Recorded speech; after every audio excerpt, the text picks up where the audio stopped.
India के उड़ीसा राज्य के पुरी में चमत्कार की एक ऐसी कहानी है जिसे समझ पाना साइंस के बस की बात नहीं है। साइंस, ज्योग्राफी, फिजिक्स, केमिस्ट्री और दुनिया के सारे ग्राउंड्स ऑफ बिलीव्स यहाँ सब फेल हो जाते हैं। हिंदू मान्यता में 4 धाम होते हैं: बद्रीनाथ धाम, द्वारकाधीश धाम, रामेश्वरम और जगन्नाथपुरी।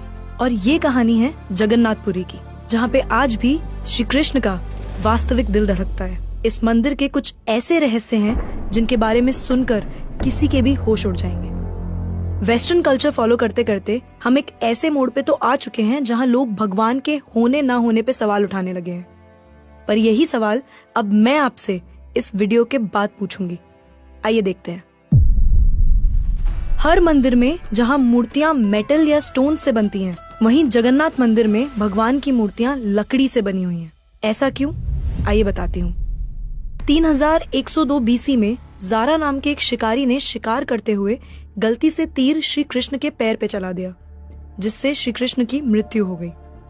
जारा ने श्री कृष्ण का देह संस्कार किया पूरे रीति रिवाजों के साथ। पर जब उनकी चिता शांत हुई तो जारा ने देखा कि एक चमकने वाली मेटल की चीज अभी तक जली नहीं थी। जारा को ये समझ नहीं आया था कि ये है क्या, तो उसने उसे उठाया और उसे बेचने निकल गया। पर उसको खरीदना तो दूर, किसी ने उसे हाथ भी नहीं लगाया। फिर आखिरकार जारा ने हार थक कर उस मेटल की चीज को एक लकड़ी पर रखा और उसे पानी में बहा दिया। गुप्त साम्राज्य के समय अवंती के राजा इंद्रद्युम्न, जो कि विष्णु जी के बहुत बड़े भक्त थे, उन्हें एक दिन सपने में आकर विष्णु जी ने एक नदी में डुबकी लगाने को कहा और ये भी कहा कि एक लकड़ी के तने में तुम्हें उस नदी में मैं मिलूंगा। इस सपने को देखकर अगले ही दिन राजा डुबकी लगाने चले गए। डुबकी लगाते वक्त राजा को नदी में थोड़ी ही दूर एक लकड़ी का तना भी दिखा। बिना देर किए राजा तने तक पहुंचे और उस तने को महल में ले आए। फिर राजा ने कुछ बहुत नामी काश्तकारों को बुलाया, पर उनमें से कोई भी उस लकड़ी से एक मूर्ति नहीं बना पाया। कई दिन बीत जाने के बाद एक काश्तकार महल में आया और उसने राजा से कहा कि ये मूर्ति मैं बनाऊंगा, पर मेरी एक शर्त है।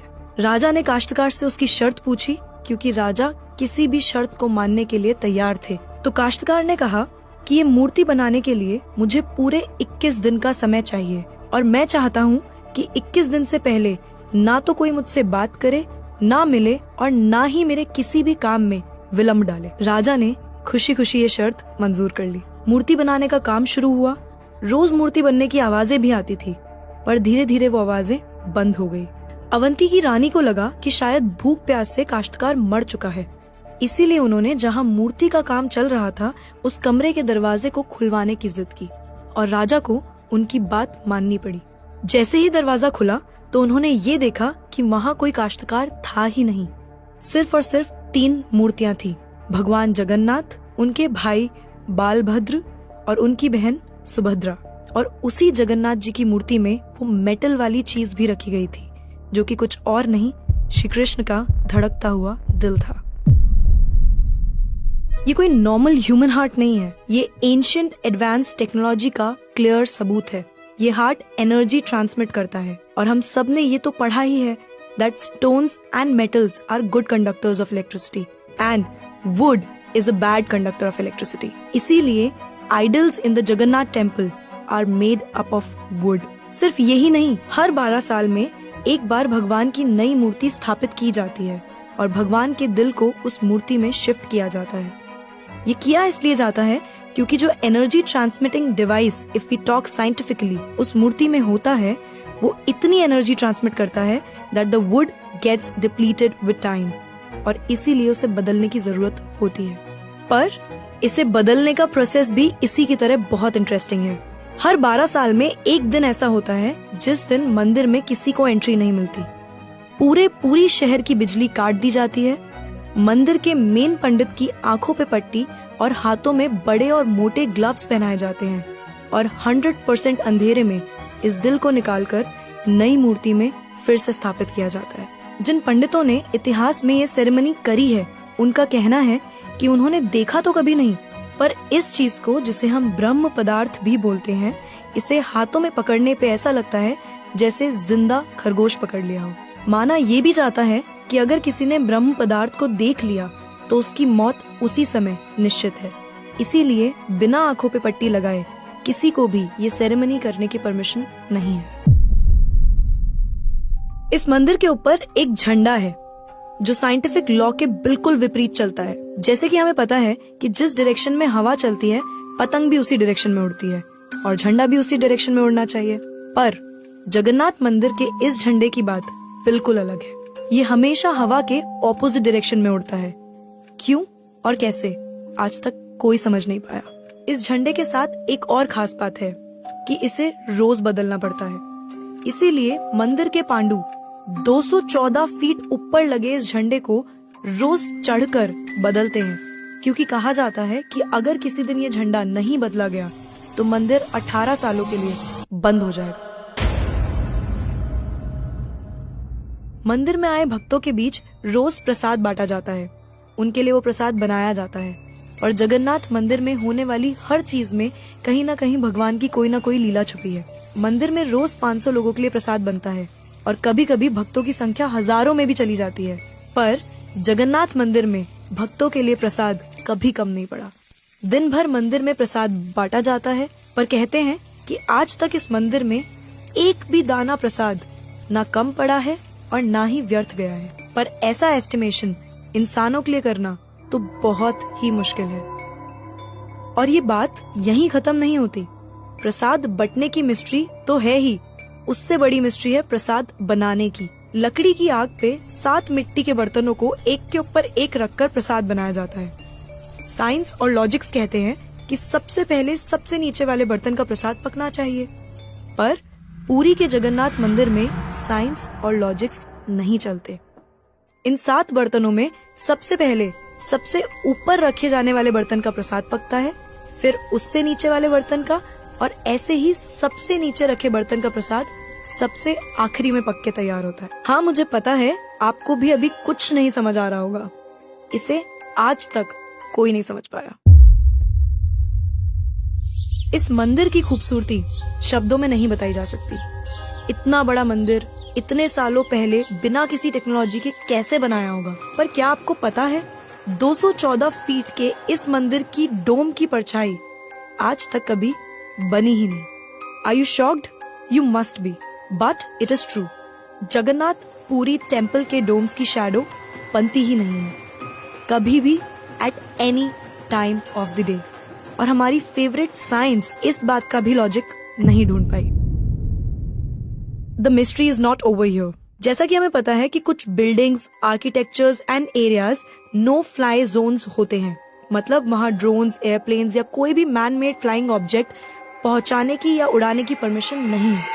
पर पक्षियों को तो हम नहीं रोक सकते, उन्हें समझाना तो बहुत मुश्किल है ना। पर अगर हम जगन्नाथ टेम्पल की बात करें तो वहाँ पे ऐसा कुछ है जो शायद पक्षियों को पता है और हमें नहीं, क्योंकि इस मंदिर के ऊपर कोई भी ड्रोन, कोई भी एयरप्लेन या कोई भी पक्षी कभी उड़ता ही नहीं। आपने देखा होगा ना मंदिर के डोम्स पे या बड़ी बड़ी बिल्डिंग्स पे बर्ड्स को बैठे हुए।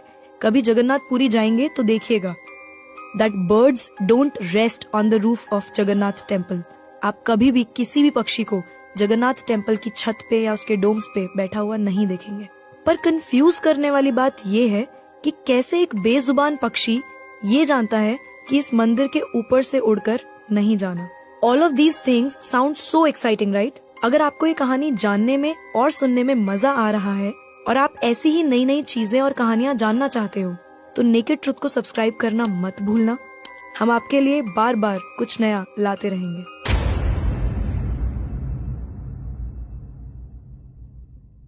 आइए फिर से चलते हैं जगन्नाथ मंदिर की मिस्ट्रीज की तरफ। सुदर्शन चक्र, ये नाम तो आपने सुना ही होगा।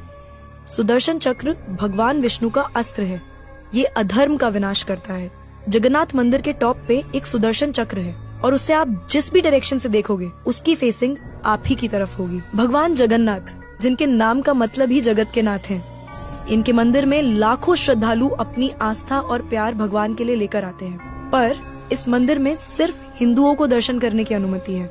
किसी भी और धर्म के इंसान को दर्शन बाहर से ही करवाए जाते हैं और दर्शन करवाकर भेज दिया जाता है। जैसे कि हमारी ex prime minister Indira Gandhi ji, वो भी जगन्नाथपुरी गई थी दर्शन करने, पर क्योंकि वो फारसी हैं और हिंदू नहीं और उन्हें उनका सरनेम फिरोज गांधी से मिला है, इसीलिए इंदिरा गांधी को भी दर्शन करने की अनुमति नहीं दी गई।